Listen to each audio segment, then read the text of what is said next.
Very good evening dear friends. मैं BP Rana आपका अपने channel chemistry classes by Rana sir में बहुत बहुत स्वागत करता हूं। आशा करता हूं कि आप लोग स्वस्थ होंगे। देखिए, जैसे कि मैंने आपको इलेक्ट्रोकेमिस्ट्री यानी कि विद्युत रसायन में जो न्यूमेरिकल्स आते हैं, एक तो चालकता संबंधित न्यूमेरिकल आते हैं, मोलर चालकता, तुल्यांकी चालकता, चालकता, विशिष्ट प्रतिरोध, प्रतिरोध वगैरह के, और सेल स्थिरांक के। इसके अलावा न्यूमेरिकल आते हैं जो सेल विभव, ईएमएफ होता है, इलेक्ट्रोमोटिव फोर्स, विद्युत वाहक बल। उनके न्यूमेरिकल मैं आपको पहले ही बता चुका हूं। अगर नहीं आपने देखे तो वीडियो में जाकर के देख लीजिएगा। और इसके अलावा इस चैप्टर से साम्य स्थिरांक के न्यूमेरिकल भी पूछे जाते हैं। जैसे कि न्यूमेरिकल है कि निम्न अभिक्रिया के लिए या सेल में होने वाली इस अभिक्रिया के लिए साम्य स्थिरांक की गणना कीजिए। Cu plus 2Ag positive will be equal to Cu2 positive plus 2Ag। Cu solid, S का मतलब यहाँ पे सॉलिड है, S। Aq का मतलब एक्वस यानी जलीय विलयन में है, Aq जलीय विलयन में, S सॉलिड। दिया गया है, गिवन है E नोट सेल, सेल का मानक इलेक्ट्रोड विभव दिया है 0.46 वोल्ट, और दिया गया होगा एंटी लॉग 15.566 बराबर 3.92 गुणा 10⁻15। ये वैल्यूज आपको दी गई होंगी। तो इस बात का आप ध्यान रखेंगे बड़े अच्छे से कि साम्य स्थिरांक जब भी निकलवाता है तो वो रिवर्सिबल यानी उत्क्रमणीय प्रोसेस के लिए निकलवाता है। और उत्क्रमणीय प्रोसेस में सेल द्वारा दी गई जो एनर्जी है, वोल्टेज है, वो जीरो होती है। तो ये ध्यान रखना है कि जब भी साम्य स्थिरांक आप निकालोगे तो ई सेल का मान जीरो होना ही होना है। अब वैसे तो रिएक्शन से ही पता चल रहा है कि Cu कन्वर्ट किस में हो रहा है, Cu2 पॉजिटिव में, यानी 2 इलेक्ट्रॉन लॉस कर रहा है। 2Ag 1 पॉजिटिव से बन रहा है 2Ag, यानी 2 इलेक्ट्रॉन गेन कर रहे हैं। तो भाग लेने वाले इलेक्ट्रॉनों की संख्या n बराबर हो जाती है 2। अदरवाइज आप अलग से भी लिख सकते हैं, कैसे? Cu minus 2 electron will be equal to Cu2 positive. Oxidation हो रहा है, एनोड का काम करेगा और लेफ्ट साइड में रखा जाएगा जब सेल बनाएंगे आप। Same way 2Ag1 positive plus 2 electrons equals to 2Ag। Reduction हो रहा है, आप जानते हैं, कैथोड का काम करेगा और राइट में इसको रखा जाएगा। 2 इलेक्ट्रॉन से 2 इलेक्ट्रॉन कैंसिल, वही आ गई इक्वेशन, यानी Cu plus 2Ag1 positive equals to Cu2 positive plus 2Ag। ये नेट सेल रिएक्शन है या कंप्लीट सेल रिएक्शन कहिएगा। भाग लेने वाले इलेक्ट्रॉन हैं आपके 2। तो यहाँ पे भाग लेने वाले इलेक्ट्रॉन 2 आ गए और हमें पता है साम्य स्थिरांक की इसी का मान ज्ञात करना है और ई सेल की वैल्यू अपने पास रख लेंगे 0। तो नेक्स्ट इक्वेशन लगाएंगे, क्या E cell equals to E not cell minus 0.0591 बटे एन। एन की वैल्यू यहीं पे रख दूं, चलो पहले सूत्र लिख देता हूँ, लॉग प्रोडक्ट अपॉन रिएक्टेंट। देखिए, ये इस रिएक्शन के प्रोडक्ट्स हैं और ये हैं आपके रिएक्टेंट, यानी उत्पाद बटे अभिकारक। तो चलिए उत्पादों को रख देते हैं, Cu2 पॉजिटिव इंटू Ag का स्क्वायर। आपको पता है नंबर्स ऑफ स्टोइकोमेट्रिक कोफिशिएंट जो होते हैं वो पावर घात बन जाते हैं, upon Cu into Ag1 positive square. चलिएगा, आप जानते हैं उत्पाद बटे अभिकारक को ही साम्य स्थिरांक कहा जाता है। आपने 11वीं में पढ़ा होगा निश्चित रूप से। तो हम क्या कह देंगे कि Cu2 positive into Ag square upon Cu into Ag positive square equals to हो जाएगा Kc। और मान रख देंगे ई सेल का मान कितना है आपका 0, क्योंकि साम्य अवस्था पर है। ई नोट सेल की वैल्यू आपको दी गई है 0.46 वोल्ट, तो 0.46 माइनस 0.0591 बटे n। भाग लेने वाले इलेक्ट्रॉन कितने 2, और लॉग इस सारे की जगह रख दिया हमने Kc। शायद आपकी समझ में आ रहा होगा। अब ये सारा का सारा जो माइनस की वैल्यू है इसको उठा करके हम लेफ्ट साइड में ले आते हैं, तो ये बन जाता है जी 0.0591 upon 2 log Kc equals to 0.46। इसको जब इधर ले जाएंगे मल्टीप्लाई में, ये बटे में चला जाएगा, यानी हम कह सकते हैं कि log Kc इक्वल्स टू होगा 0.46 इंटू 2 अपॉन 0.0591, यानी कि 40 दूनी 92।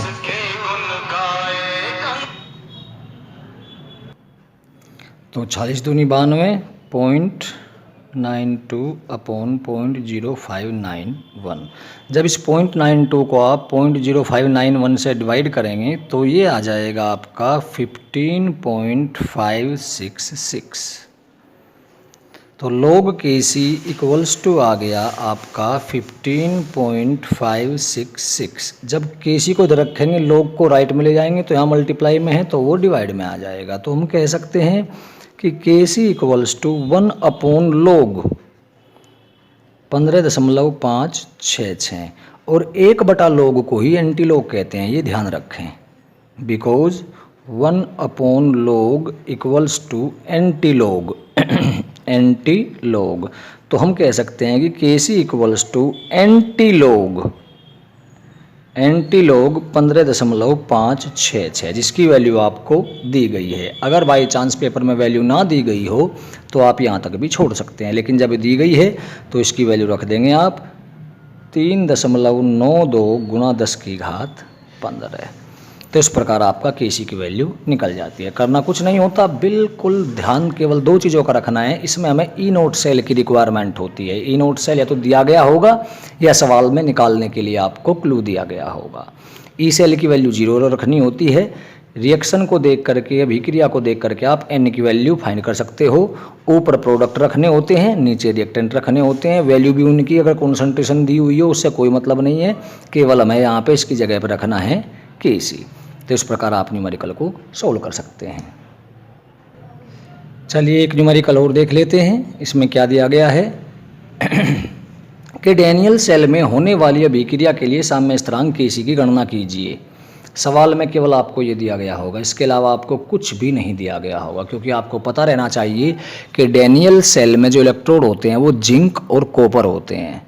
और देखिए मैं आपको दोबारा से बता रहा हूँ, केवल ये सवाल होगा डैनियल सेल में होने वाली अभिक्रिया के लिए साम्य स्थिरांक की गणना कीजिए, और ये एंटी log की वैल्यू आपको सवाल में दी हुई होगी। इसके अलावा आपको कुछ भी नहीं दिया होगा। तो क्यों? क्योंकि आपको पता रहना चाहिए कि डैनियल सेल में जिंक और कॉपर के इलेक्ट्रोड होते हैं, और जिंक और कॉपर का मानक इलेक्ट्रोड विभव आपको याद होगा निश्चित रूप से कि जिंक का -0.76 वोल्ट होता है और कॉपर का होता है +0.34। तो ये भी आपको याद रखने पड़ेंगे। तो चलिए सबसे पहले रिएक्शन देखते हैं। रिएक्शन बता रही है कि दोनों का रिडक्शन हो रहा है। Zn2 पॉजिटिव से Zn बन रहा है तो रिडक्शन हो रहा है, अपचयन। Cu2 पॉजिटिव से Cu बन रहा है तो भी अपचयन हो रहा है। लेकिन जब इनको सेल में रखेंगे तो हम पाते हैं कि कॉपर का +0.34 है और जिंक का -0.76 है। तो कॉपर का ज़्यादा है तो इसका क्या होगा? जी हाँ, इसका अपचयन होगा और इसका होगा ऑक्सीकरण। और आप जानते हैं कि ऑक्सीकरण सदा होता है परमाणु या अणुओं का। तो Zn-2 electron will be equal to Zn2 positive. क्या हुआ है? ऑक्सीकरण। कहीं का काम करेगा? एनोड का। किस साइड में रखा जाएगा? लेफ्ट साइड में।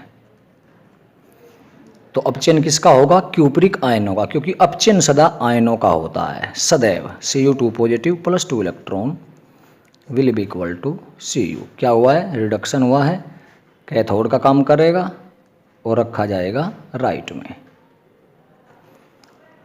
इलेक्ट्रॉन से इलेक्ट्रॉन कैंसिल हो गए, रिएक्शन बनी Zn + Cu2 positive equals to Zn2 positive + Cu। तो ये है नेट सेल रिएक्शन NCR, और भाग लेने वाले इलेक्ट्रॉन हैं 2। इस अभिक्रिया में ये आपके दोनों प्रोडक्ट हैं यानी उत्पाद हैं, और ये आपके रिएक्टेंट हैं। अभिक्रिया में आप जानते हैं साम्य स्थिरांक पूछा गया है, तो जैसे मैंने पिछले सवाल में बताया था ई सेल का मान कितना लेंगे आप? 0। चलिए समीकरण लगाते हैं। ई सेल बराबर ई नोट सेल -0.0591 बटे n का मान दिया हुआ है आपको 2 log उत्पाद ऊपर रखेंगे Zn2 पॉजिटिव सक्रिय द्रव्यमान Cu या मोलर सांद्रण भी कह सकते हैं अपॉन Zn का मोलर सांद्रण और Cu2 पॉजिटिव का मोलर सांद्रण। अभी पिछले सवाल में बताया इस सारे के स्थान पे क्या आ जाएगा? शॉर्ट में ले लेते हैं, आपका टाइम वेस्ट ना हो। ये सारे की जगह आ जाएगा Kc।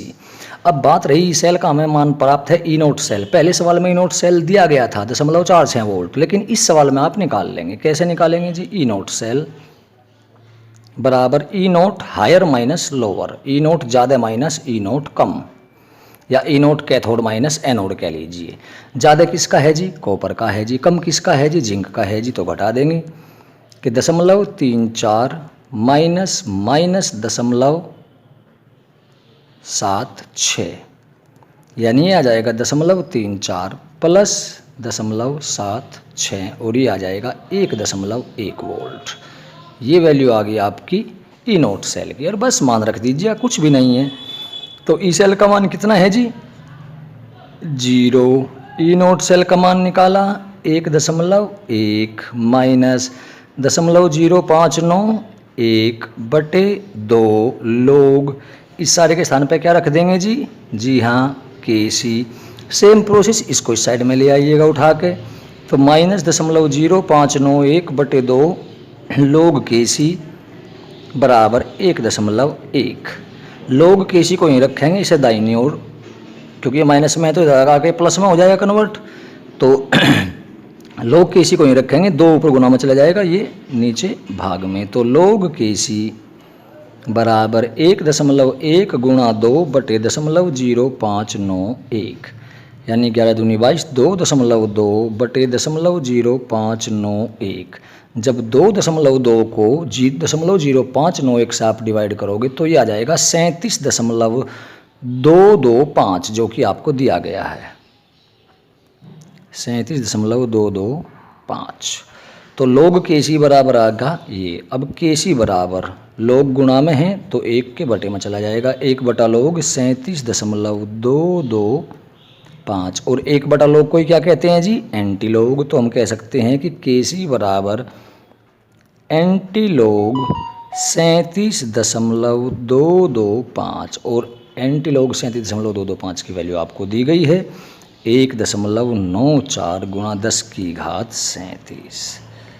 तो इस प्रकार हम साम्य स्थिरांक की गणना कर सकते हैं। साम्य स्थिरांक से संबंधित ये 2 तरह के न्यूमेरिकल आपके सिलेबस में आते हैं। एक तरह के न्यूमेरिकल साम्य स्थिरांक के आपके गिब्स मुक्त ऊर्जा परिवर्तन और अधिकतम विद्युत कार्य से संबंधित भी आते हैं। जैसे आगे बढ़ेंगे तो उनको भी बता दिया जाएगा। तो आशा करता हूँ कि साम्य स्थिरांक के जितने भी न्यूमेरिकल होंगे आप उनको सोल्व कर सकते हैं। अगर आपको वीडियो अच्छा लगा हो तो वीडियो को लाइक और शेयर जरूर कीजिए, और मेरे channel chemistry classes by Rana sir को सब्सक्राइब जरूर कीजिएगा। धन्यवाद। जय हिंद, जय भारत।